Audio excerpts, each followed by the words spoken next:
Sometimes the life we think we're building brick by brick is only an illusion, held together by trust and shattered by betrayal. For Claire Bennett, that illusion collapsed in a single, unforgiving moment. Pregnant mistress moves in cheating, husband kicks out wife, but a billionaire saves her. They say every perfect marriage hides its cracks, but for Claire Bennett, those cracks turned into craters overnight. One moment, she was the cherished wife of a self-made tech millionaire, Logan Bennett, living in a luxurious estate beyond her wildest dreams. The next, she found her world shattering before her eyes. A devastating betrayal, a pregnant mistress demanding her place, and an ultimatum that drove Claire out of her own home. Confused, heartbroken, and left with nowhere to go, Claire prepared to face a cruel reality. Yet, amid the darkness, a mysterious billionaire, Julian Cross, emerged, a beacon of hope she never saw coming.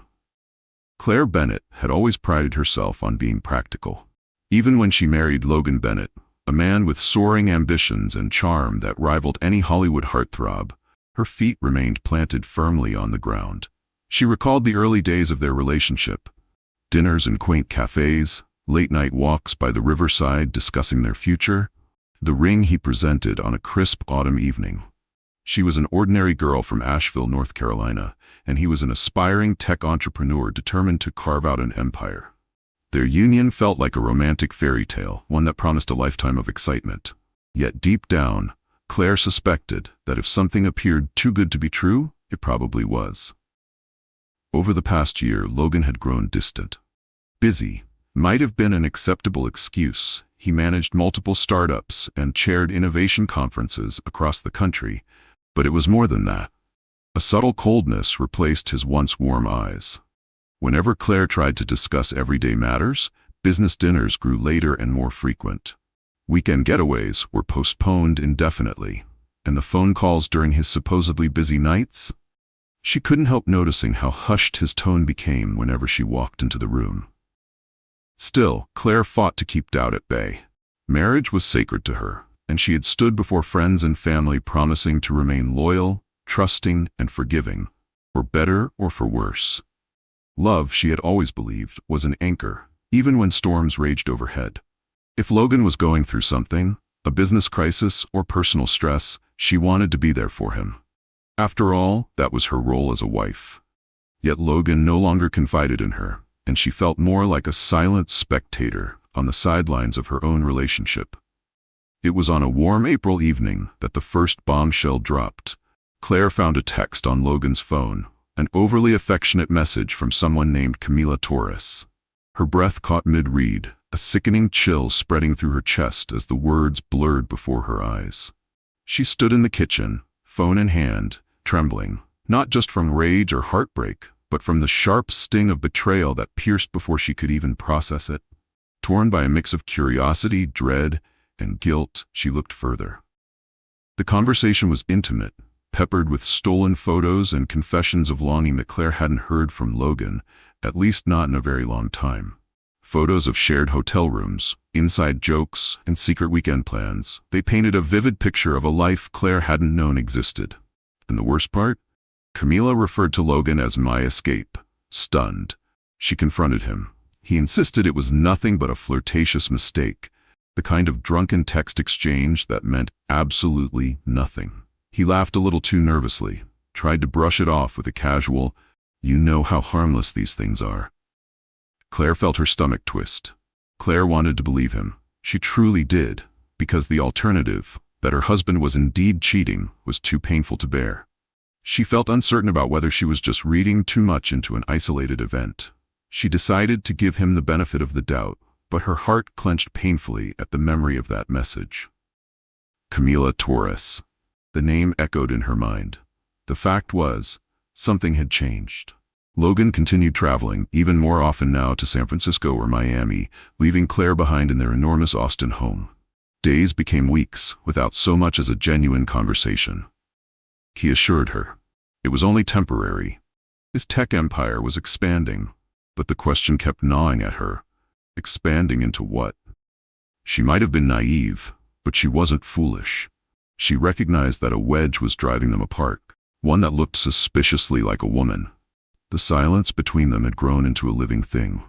She could hear it in every dinner eaten alone, feel it in every unanswered message, see it in the way he no longer looked at her when he came home. One evening, Claire confided in her closest friend, Nicole Reynolds, a dear companion since college. Nicole listened intently as Claire poured her heart out. Nicole's dark brown eyes softened with sympathy. She didn't sugarcoat the possibility that Logan was unfaithful, but she also knew the heartbreak that came from jumping to conclusions. "You need to confront him, Claire," she said. "You can't live in this limbo. Either he's going to work on the marriage with you, or he's not. But you deserve the truth." Claire knew her friend was right. At the same time, fear wrestled with her better judgment. Was she ready to hear the truth? If it was the worst possible news, could she endure her marriage disintegrating if he truly was involved with another woman? Throughout that restless night, Claire lay awake in their king-sized bed, staring at the empty space beside her, where Logan only slept on the rare occasions he was home. Her heart thumped with dread at the idea of a confrontation. What if Logan admitted he was cheating? What if he turned the tables on her, blaming her for snooping or for not being supportive enough? The unknown seemed more terrifying than any known heartbreak. After years of believing in the promise of forever, she felt the ground shifting beneath her. She was a wife committed to love, loyalty, and the life they had built together. But no matter how hard she tried, she could not shake the creeping suspicion that everything she held dear was about to collapse. The confrontation Claire had rehearsed in her mind countless times finally happened during a rare weekend when Logan was home. She approached him in the living room, a sprawling space adorned with modern art, plush leather couches, and a panoramic view of Lake Travis. Logan was sipping coffee, scrolling through his phone. His suit jacket hung on the arm of the couch, tie loosened, hair slightly disheveled. He looked every bit the busy, important man with no time for distractions. "Can we talk?" she asked, trying to keep her voice from trembling. Logan glanced up, mild annoyance flickering across his face. "Sure, but make it quick, Claire. I've got to head out to a meeting soon." Claire's nerves were on edge. "I want to know what's going on. With you, with us." He shrugged. "I've told you 1,000,000 times, it's work. My schedule has been insane." "Logan," she pressed, "I saw the text you received from Camila Torres. You promised it was just a mistake, but your behavior hasn't changed. You're never home. You're distant. I need to know. Are you seeing her?" Silence hung between them, growing heavier by the second. Claire watched him carefully, noticing the way his jaw clenched and his eyes darted away. Finally, he sighed dramatically, as though her questions were an inconvenience rather than a legitimate concern. "Claire, I told you that text meant nothing. I keep telling you the same thing. If you can't trust me, that's your problem, not mine." She could hardly believe his tone. It stung, though something else tugged at her. Recognition that he hadn't explicitly denied anything. Instead, he deflected, her heart hammered in her chest. "If it was nothing, why are you always so secretive, Logan? If you've fallen out of love with me, just tell me." He looked away for a long moment, running a hand through his hair. Then he stood up abruptly, phone clutched in one hand. "I don't have time for this right now. I've got an important negotiation downtown. We'll talk later." He was out the door before she could utter another word. Claire stood there, tears pricking at the corners of her eyes, feeling foolish for thinking she could corner him into confessing. Doubt, denial, and heartbreak warred within her. She wanted to hold on to the hope that her marriage was salvageable, but all signs pointed to a growing darkness beneath Logan's polished exterior. Her thoughts kept straying to Camila Torres. Who was this woman who seemed to exist just beneath the surface of every lie Logan had told? Why was Logan so protective of her identity? Claire decided to do something she never imagined she would. She hired a private investigator. It felt drastic, but her gut screamed that she needed answers. If there was more to this story, she had to know. She contacted a discreet agency recommended by her friend Nicole. The investigator, a man named Raymond Ellis, was older, calm, and discreet. Over a quick phone call, he explained that he would quietly follow Logan, document any suspicious behavior, and report back within days. Raymond provided a preliminary update that shattered whatever illusions Claire clung to. Logan wasn't just meeting clients at his late-night dinners. He wasn't just slipping away emotionally. He had physically built another life. He had been spotted with Camila Torres, tall, strikingly beautiful, with cascading dark hair, entering exclusive restaurants, hotels, and even a private penthouse in downtown Austin. The photos weren't crisp, but the intimacy in their body language was undeniable. One showed Logan brushing her hair behind her ear. Another, their hands grazing just before entering an elevator. The pictures were fuzzy, but incriminating enough. A swirl of disbelief and betrayal washed over Claire. Yet, as devastating as it was, part of her felt oddly relieved to finally have proof. At least, she wasn't imagining things. Logan was living a double life. The guilt of distrust lifted, replaced by heartbreak, and something more potent, anger. She had tried to be the loyal wife. She had given him her trust, her devotion, and years of unwavering support. Now she realized he had used that loyalty like a shield to cover his betrayal. Claire confronted him one evening as soon as he walked in. She waited in the foyer, a folder of Raymond's photographs clutched in her hand. Before Logan could set down his briefcase, she thrust the damning evidence at him. He flipped through the photos, and for a moment, his face went pale. His jaw tensed, and Claire saw it, that flicker of guilt before the mask of arrogance slipped back into place. But Logan's shock quickly turned to anger. "You had me followed?" he barked. "This is how little you trust me?" "You haven't given me a single reason to trust you," Claire shot back, her voice trembling. "You lied to me. Logan, look at these photos. I know everything." He closed the folder and tossed it onto a nearby table. His silence was damning. He didn't bother offering any elaborate excuse or apology. Instead, he shrugged, as though cornered. "Fine," he muttered. "I won't insult you with denials anymore. I am seeing Camila. Are you happy now?" Claire's heart felt like it had been impaled. Tears threatened to spill, but she refused to break down in front of him. How could you do this to me, Logan? To us?" He ran a hand over his face, as though her question were a bothersome riddle. "Things change, people change. Do you think I'm the same man you married? The same guy from Asheville? We live in a different world now. I have bigger responsibilities, bigger goals." Her voice cracked. "We took vows. You promised. Promises made in a different context," he interrupted, his eyes cold. "Look, I'm not some starry-eyed dreamer anymore. I've built a reputation, wealth, and a life that requires certain sacrifices. You can't expect me to remain the same small-town guy." His words stung, an undeniable blow to the idealistic foundation of their marriage. She searched his face, hoping for a sign of remorse, but found nothing. Instead, a steely determination glinted in his eyes. It was in that moment she understood. The man she had loved no longer existed. In his place stood a stranger, ruthless, unrepentant, and dismissive of the life they had once built together. Claire's tears finally spilled over. She retreated up the grand staircase, feeling more alone than ever in her own home. She locked herself in the guest bedroom. She couldn't bear to stay in the master suite that now felt haunted by betrayal. She realized that the simplest illusions she'd believed in had collapsed. Their marriage might have only been a stepping stone for Logan's ambition, an accessory to his shining image. Where her love had been real, his had evidently faded, replaced by a thirst for something else: adventure, danger, or the thrill of a new conquest. She remembered Nicole's words, "You deserve the truth." Well, she had it now, and the truth was a blade that cut deeply. In the days following the brutal confession, Claire tried to envision her next move. Part of her wanted to scream at Logan, demand a divorce, and walk away from the opulence that now felt tainted by his lies. Another part, perhaps more vulnerable, still harbored the faint hope that he would come to his senses, realize he was destroying everything for a fleeting affair, and beg for forgiveness. But Logan remained indifferent, rarely even coming home. When he did, they barely acknowledged each other. Then, on a muggy June evening, Logan returned to the house, accompanied by Camila Torres. Claire had been sitting in the living room, numb to the flickering television, when they strolled in. Camila was stunning, wearing a fitted designer dress that accentuated her figure, her hand resting protectively over her midsection. Claire's heart sank at the sight. There was a slight but unmistakable bump. The moment felt surreal, like a twisted dream Claire couldn't wake from.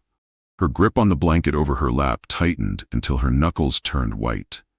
She couldn't breathe.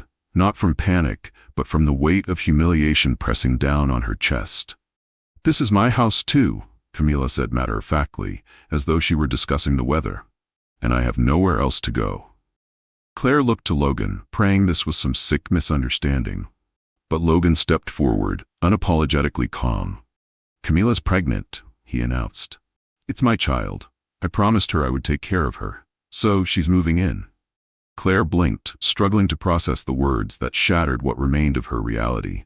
The man she once saw as her anchor now stood aligned with someone else, shielding her like she was the one who belonged. For a moment, Claire felt the world tilt beneath her. "You're throwing this at me out of nowhere," she whispered, voice shaking. Logan exhaled.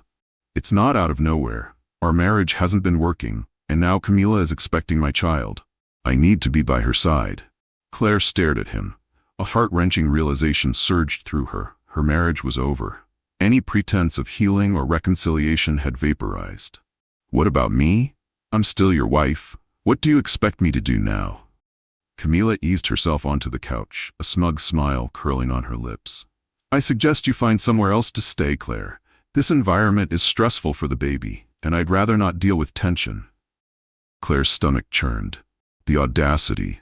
This woman sitting on her couch, speaking to her as if she were the intruder. Claire's anger flared. "How dare you walk into this house and talk to me like that?" Logan raised a hand as if pacifying two unruly children. "Stop it. Look, Claire. Let's not pretend anymore. I'll send some staff to help you pack. You'll be taken care of financially, but I think you should leave tonight." The finality of his tone confirmed it. There was no going back. Claire felt a flash of humiliation, heartbreak, and rage. She wanted to scream at him, to ask what she had done to deserve this cruelty. But all that came out was a broken whisper. "You're a monster, Logan." She bolted upstairs, tears streaming, half running, half stumbling as she packed a suitcase in her daze. She fumbled through clothes and memories collected over years of marriage. Where would she even go at this hour? Could she show up at Nicole's? Every item she folded felt like an echo of the life she thought she had. Photos, a honeymoon sweater, a love note tucked in a drawer. Now all of it felt like lies wrapped in fabric. Downstairs, she heard Camila's soft laughter and Logan's low voice, likely discussing how to rearrange the furniture to fit Camila's taste. The absurdity hit her. She was being replaced in real time, like outdated furniture. Clutching her suitcase, she fled downstairs. She couldn't bring herself to look at them. All she caught was Camila's satisfied smirk, confirming Claire's worst fear. She was being erased from her own life. Without a backward glance, Claire stepped into the night, a swirl of cool air and despair surrounding her. The mansion door slammed shut behind her. The sight of her car in the driveway was a brutal reminder. Outside, she was still Mrs. Bennet, the wealthy wife who had it all. But inside, everything had crumbled. Her life had been ripped away in a blink because her husband's mistress was carrying his child.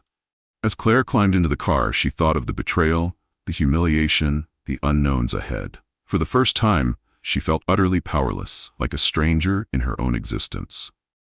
Claire drove aimlessly through the city, tears blurring her vision. Part of her wanted to call Nicole, but it was late and shame weighed heavily. A hotel crossed her mind, but even that felt too much.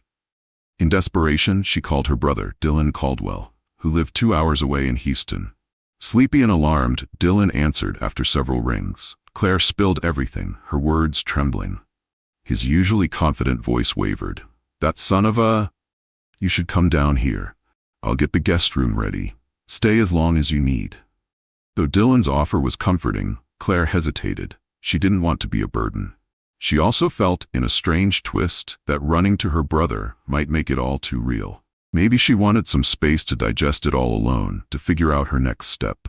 With trembling hands, she thanked him and said she'd consider it, but that she had to sort her thoughts first. She told him she'd call back soon.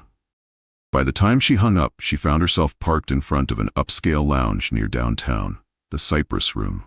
A modern building with sleek black windows and gold lettering. A wave of nostalgia washed over her. Before the marriage began to crumble, she and Logan had attended an event there hosted by an old acquaintance of his, a man named Julian Cross. Also a successful entrepreneur, Julian ran a chain of luxury hotels and private clubs. He had always exuded a subtle air of kindness behind his polished demeanor. He and Logan weren't particularly close. They moved in the same social circles, but had parted ways on multiple business ventures due to conflicting interests. Yet Claire remembered how Julian would always greet her warmly at social gatherings, always with genuine curiosity about her life. She recalled once, at a charity gala, how he had confided in her about his philanthropic dreams, building shelters in underprivileged neighborhoods. She had found him far more compassionate than most millionaires she'd met in Logan's orbit. She sat there in the driver's seat, tears dried but cheeks still stained. Remembering that same charity gala, Julian had politely listened as she talked about her interest in setting up community centers in her old hometown. He had even given her his personal card, telling her to contact him if she ever needed help with a charity event. Now, ironically, she needed help, but of a vastly different sort. Almost on autopilot, she retrieved her purse and found that card. Julian Cross, CEO of Cross Global Retreats. There was a personal phone number scribbled beneath his name. Her mind swirled. Would it be too outrageous to call him now, especially about something so personal and humiliating? Yet at that moment she realized she had no idea where else to go. The idea of sleeping in her car or drifting into a random hotel alone sounded terrifying. She dialed the number, heart pounding. The phone rang 3 times before a groggy but recognizable voice answered. "Hello?" Julian sounded concerned, as though anticipating bad news at such a late hour. "This is Claire Bennett from the charity events." Her voice trembled with uncertainty. There was a brief silence, and then he spoke gently. "Claire? It's quite late. Are you all right?" And in that moment, the floodgates opened. She whispered the entire story, her voice shaking with fresh sobs, how Logan had cheated, how the mistress was pregnant, how they demanded she leave her own home. She hardly knew Julian beyond polite society chatter, but she clung to the faint memory of his kindness. When she finished talking, she realized how ridiculous she must sound, calling an acquaintance in the dead of night, unloading her heartbreak. "I'm so sorry," she said quickly, embarrassment blooming. "I shouldn't have. I don't know who else to call. I'm parked outside the Cypress Room, actually. Please, don't worry. I'll figure something." Her rambling ceased when he interrupted, his voice calm yet urgent. "Where exactly are you? Are you alone? You shouldn't be on the street in the middle of the night." She told him the address, tears forming again, because even hearing concern from someone felt overwhelming. "I'm fine." She tried to insist, though her voice betrayed her. "You're not," Julian said firmly. "Stay right there. I'm sending one of my people to escort you into the Cypress Room. I own that building. You'll have a room for the night free of charge. I'll be there as soon as I can." Before she could protest, he ended the call. Claire sat there, stunned, feeling a swirl of relief and confusion. Why was Julian being so generous? They'd barely had more than a few conversations. But she had no time to second-guess his kindness.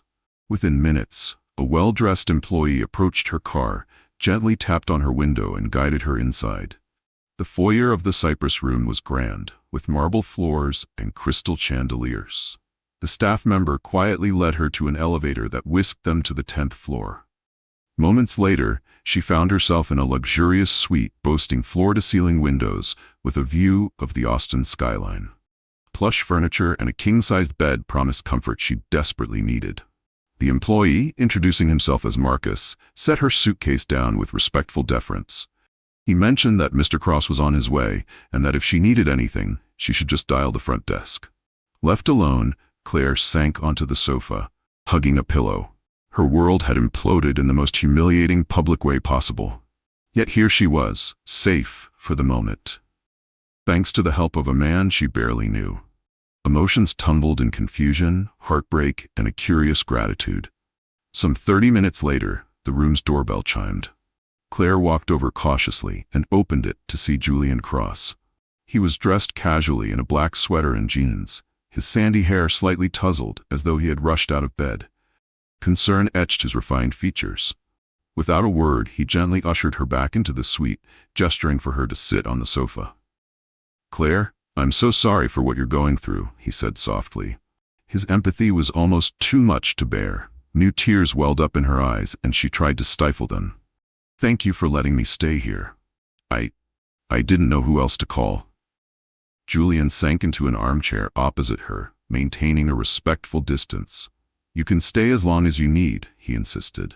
No charge. If you prefer something more private, I have a property outside the city, a vacation home that's not in use right now. It's in a gated community, very secure. If you need a place to gather your thoughts or just escape, it's yours. Claire stared at him, stunned. The kindness of this near stranger contrasted so sharply with the cruelty she had just experienced from her own husband. Overwhelmed, she could only manage a choked, "Thank you." Julian gave a small nod and rose to leave. "I'll let you rest, but I'll check on you tomorrow. If you need anything, Marcus is on call tonight.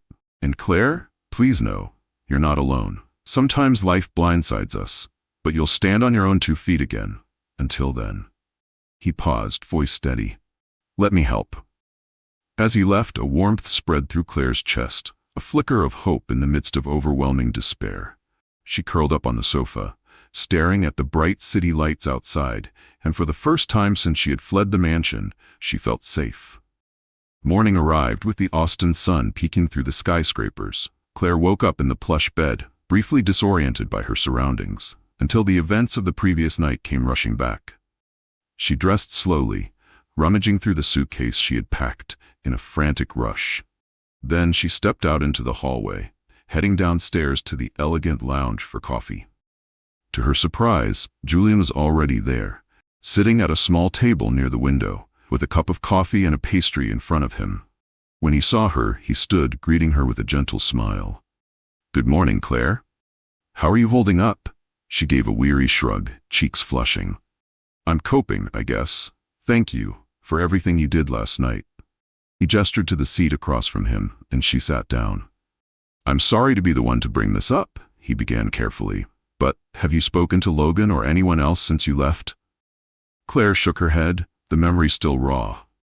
"No, I don't think I can face him yet. He and his mistress basically told me to leave.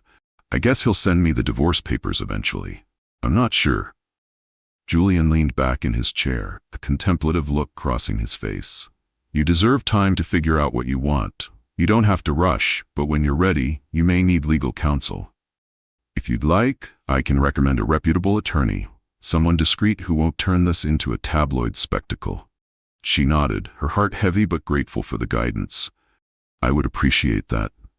A quiet pause settled between them. Then Julian spoke again, his voice gentle. "I know we aren't close friends, Claire, but I want to help however I can. If you'd rather not stay in the city right now, I can have you taken to the lake house I mentioned. It's a peaceful place, outside the glare of the public eye." Claire thought of the large, hollow mansion she had just left, haunted by betrayal, and shuddered. Perhaps a tranquil retreat would do her good. "That sounds wonderful. I could use a little peace right now." Julian pulled out his phone. "I'll make the arrangements. It's completely up to you how long you stay." Later that afternoon, Claire found herself traveling to the Cross Lake House, an hour's drive from Austin. The scenery was breathtaking. Tall pines lined the winding driveway, opening up to a secluded estate with a charming modern cabin perched on a hillside overlooking a shimmering lake. A caretaker named Martha Ellis welcomed Claire warmly, handing her the keys and showing her around. Martha mentioned that Mr. Cross visited occasionally, but the place was mostly vacant. Inside, the cabin was spacious yet cozy, featuring floor-to-ceiling windows that let in abundant natural light, a stone fireplace, and understated decor. It exuded a peaceful energy, far removed from the noise of the city and the chaos of Claire's personal life. On her first night there, Claire found herself sitting on the wooden deck, gazing at the calm lake waters under a blanket of stars. The trauma of Logan's betrayal lingered in her chest, but for the first time in a long while, she felt a gentle sense of possibility. She had left behind years of marriage. Yes, but that meant in some way she was starting anew. The thought both scared and comforted her. Over the next few days, Claire tried to keep her mind occupied. She did yoga by the lakeside, read books she had never finished, cooked simple meals in the cabin's well-stocked kitchen. Now and then she texted Nicole, who was furious and demanded to visit. Claire postponed that visit, saying she needed time to rest and reflect.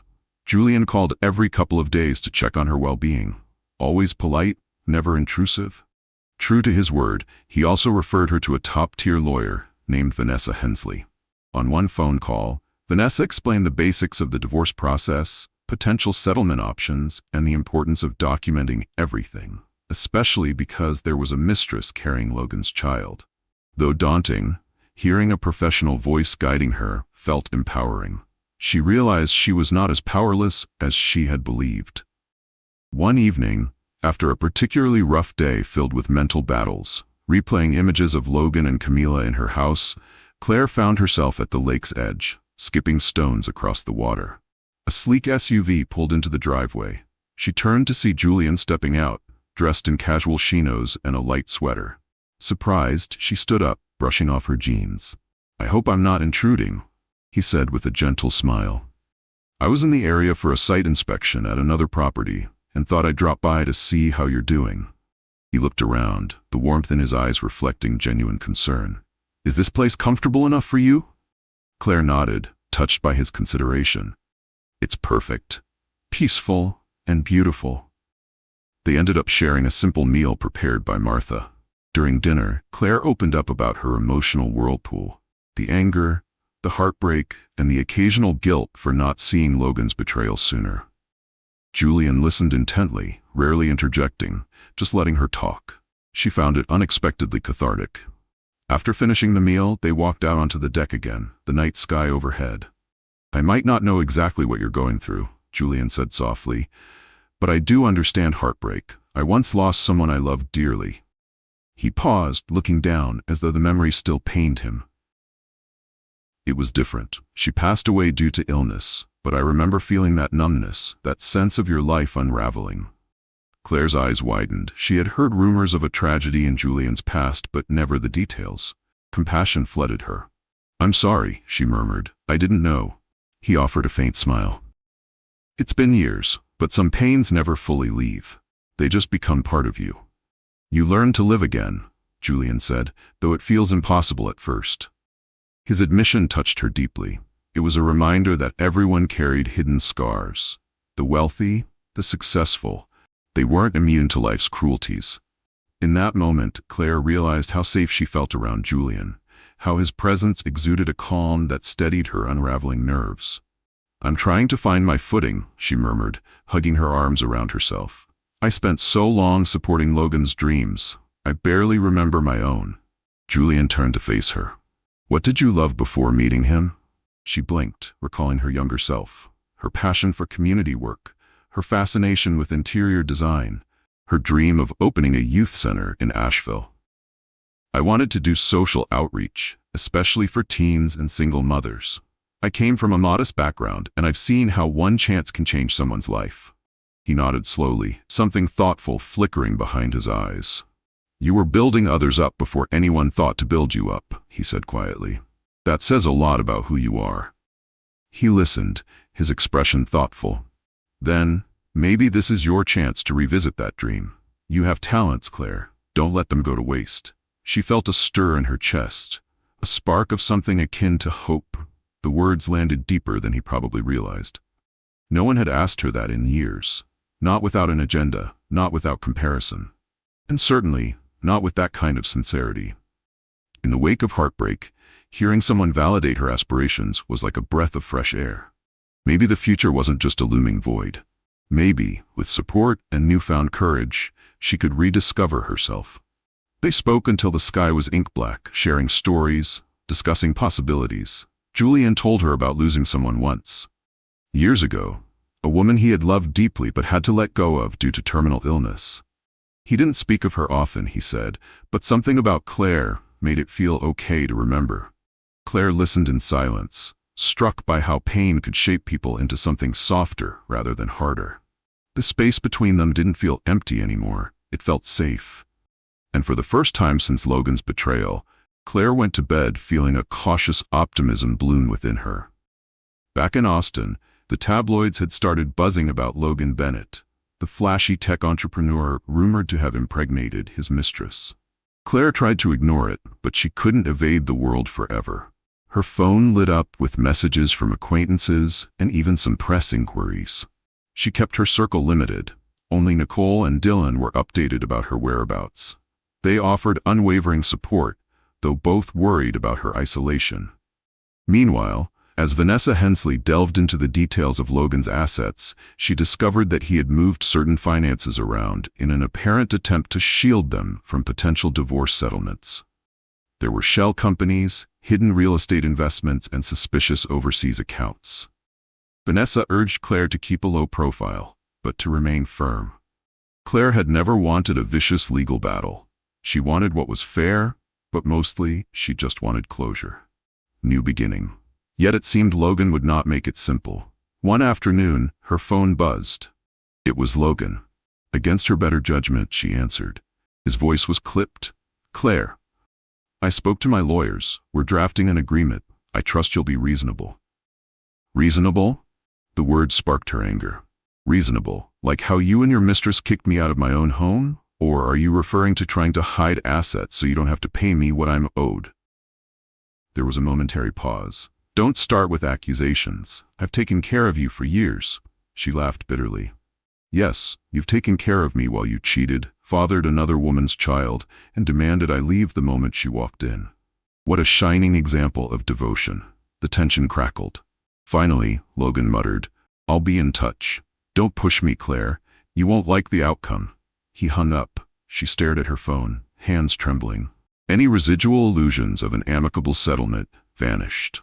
Logan was determined to keep his fortune intact, possibly under Camila's influence. The very thought made Claire's chest tighten, but she reminded herself she had a competent attorney. She would not be bullied. Days later, Vanessa called Claire with more unsettling news.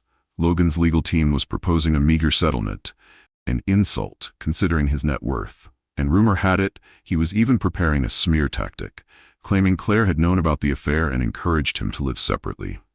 It was a blatant lie, but it revealed how dirty he was willing to fight. Claire closed her eyes, exhaling a shaky breath. She was done playing the victim. If Logan wanted a war, she would defend herself with everything she had. She might not have the financial muscle he did, but she had the truth. And she had a skilled lawyer who believed in her case. While she navigated the legal quagmire, Julian occasionally visited or called. He never pried, he simply offered support. Their connection grew in quiet, subtle ways. A shared dinner, a walk by the lake, late-night talks about life's unpredictability. Claire found solace in his presence. She discovered new layers to the gentleman behind the affluent facade. Julian surprised her with an idea. "I've been thinking about your passion for outreach," he began, eyes bright. "One of my companies has a charitable arm. We're always looking for new philanthropic initiatives. If you're open to it, we could partner with you to start a community center. Maybe in Asheville?" Claire's mouth fell open. It felt too good to be true. She stammered. That's enormous. I wouldn't even know where to start. Are you sure?" He nodded earnestly. "I'm sure. The logistics can be sorted out. We have the funds, and you have the heart and vision. It could be a pilot project, with you at the helm." Claire blinked away sudden tears.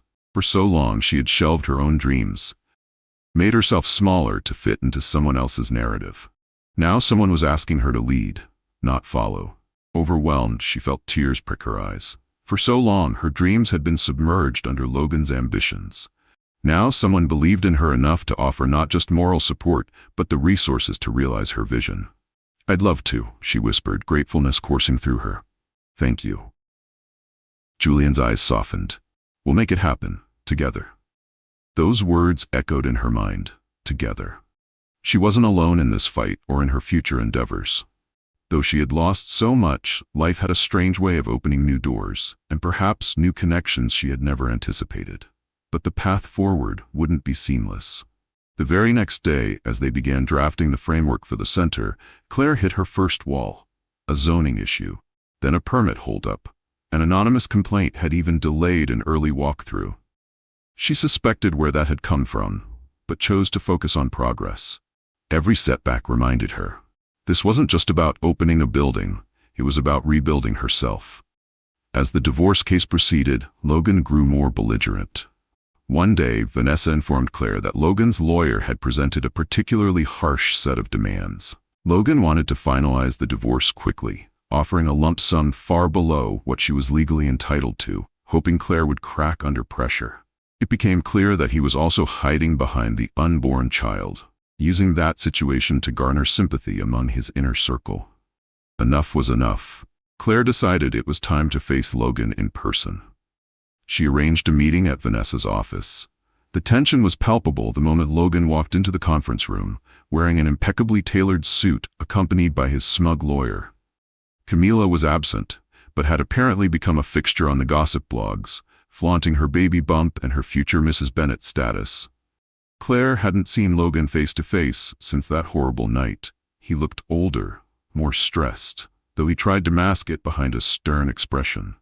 She felt a jolt of conflicting emotions: anger, sadness, and an odd sense of pity for the man who had let greed and lust erode his humanity. The negotiations started with formalities. Logan's lawyer delivered his spiel about how Claire was adequately compensated for her years as Mrs. Bennet. Vanessa countered with evidence of Logan's financial manipulations and the possibility of contesting them in court, which could severely damage his public reputation. Tensions escalated. Voices rose. Finally, Logan spoke. "Claire, we don't have to drag this through the mud. You'll get a comfortable settlement. Just sign, and we can both move on."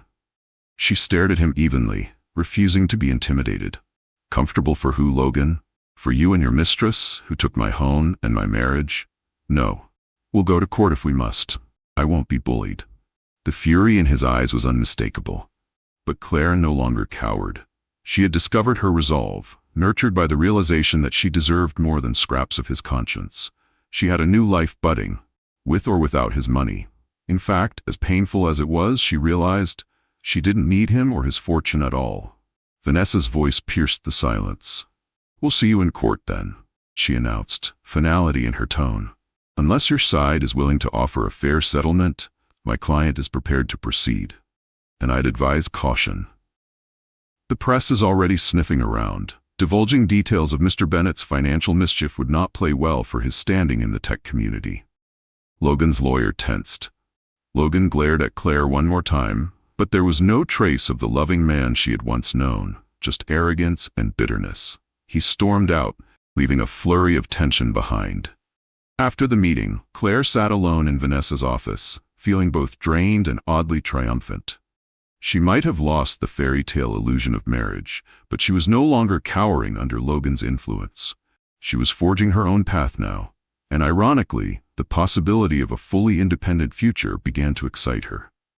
Months passed. The legal battle intensified and then finally settled, perhaps due to the mounting threat of public exposure. Logan's side yielded more reasonable terms, enough for Claire to comfortably start anew. She didn't walk away with half his empire. Nor did she want to. Her priority was to free herself from the toxic ties that bound her to Logan. The day the divorce was finalized in court, Claire left the building feeling simultaneously exhausted and liberated. She removed her wedding ring on the courthouse steps, a quiet gesture that signified the end of a painful chapter. She had loved Logan once, but that man was gone, replaced by someone she hardly recognized. Not long after, gossip columns flared with sensational headlines. "Millionaire Logan Bennet finalizes divorce as Mistress awaits baby." It should have stung, but Claire found she could read the headlines without collapsing. She had found her own place in the city, a modest but charming apartment that she decorated with warm, welcoming touches. But she still spent weekends at the Cross Lake house, where Julian joined her whenever his busy schedule allowed. Together, they began making serious plans for the community center in Asheville, a project Claire titled Second Chances. True to his word, Julian provided the financial backbone, while Claire worked with local organizations to develop programs for teenagers, single mothers, and others in need. The project gave her a sense of purpose and energy that replaced the void left by her disastrous marriage. As the months rolled on, whispers started in their circle. Was there something more than friendship between Julian Cross and Claire Bennet, the newly divorced wife of Logan Bennet? Even Nicole, who finally visited the lake house, teased Claire about the sparks she noticed between them. Claire blushed, insisting they were just good friends. Yet deep down, she couldn't ignore the growing feeling in her heart. Julian was respectful, never crossing boundaries, never pressuring her. He seemed genuinely committed to the idea that Claire needed time to heal.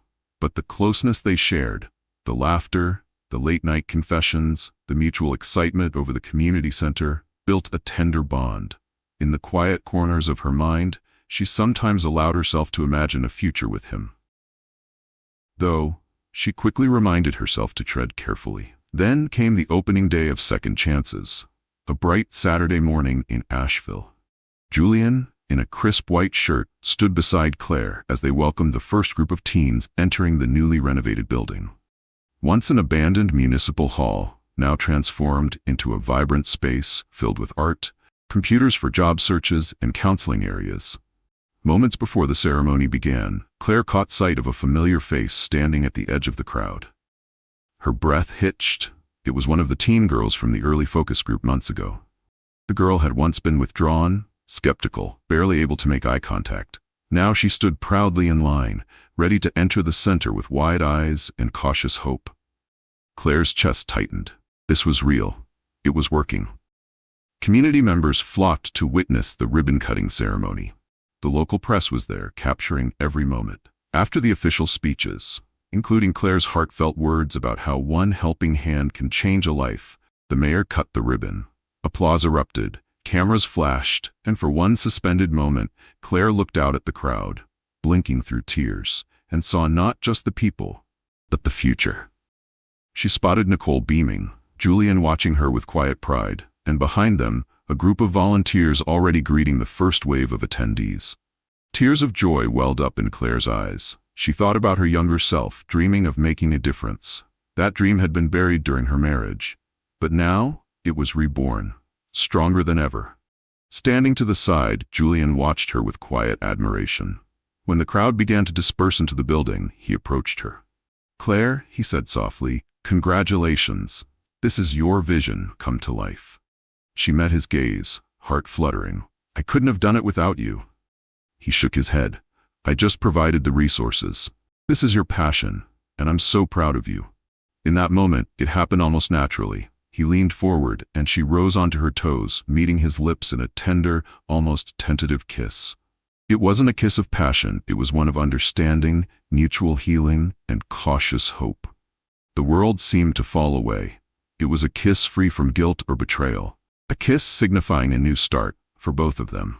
They parted slowly, each breathless, gazing at each other with mutual wonder. No words were needed. The glimmer in their eyes spoke volumes. About second chances, about healing from heartbreak, about daring to trust someone again. It wasn't a fairy tale moment. It was real, earned, and all the more beautiful because of it. As they rejoined the gathered crowd, their intertwined hands hinted at a future yet unwritten.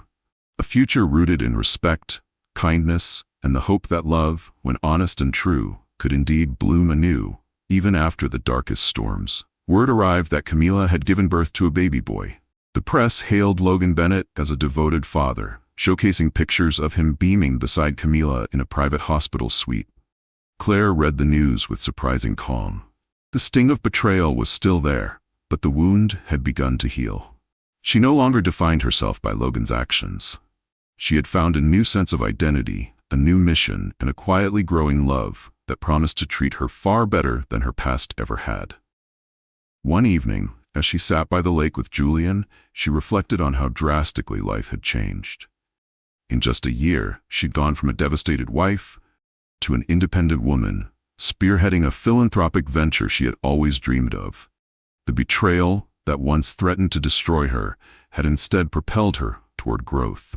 And sitting beside the man who had helped her reimagine her strength, Claire smiled. Not because everything was perfect, but because she had survived. And in her survival, she had bloomed. In that sense, Logan had, ironically, given her the greatest gift of all: freedom. Freedom to rediscover her dreams, to build something meaningful, and to open her heart to a man who truly saw and cherished her. Dear friend, thank you for joining Claire on this emotional roller coaster, a journey marked by betrayal, heartbreak, resilience, and ultimately, healing. Her story is a reminder that even when life knocks us flat, when the people we trust break us in ways we never expected, we still get to choose how we rise. Sometimes, the end of one chapter, no matter how brutal, is the exact beginning we needed. When a cheating husband and his pregnant mistress tried to erase Claire from her own life, she didn't let it define her. Instead, she built something new, from the ground up. With the support of one kind soul and the courage to believe in herself again, she found purpose, passion, and the kind of love that honors who she truly is. And maybe you needed to hear that today. Maybe you've been through something that left you shattered, questioning everything. But as the Stoics remind us, we don't control what happens, only how we respond. And you too are capable of turning pain into power, of choosing growth when all you want to do is give up. Like Claire, you are not broken, you are being shaped. And one day, you'll look back and realize the wreckage was actually a rebuild in disguise. If Claire's story touched your heart or gave you the strength to take just one more step forward, I hope you'll support this channel. Tap like if it resonated with you, share it with someone who needs a little light in their dark life. And subscribe for more stories that remind us we are never truly alone. Your presence here means more than you know. Let's keep shining a light on hope together.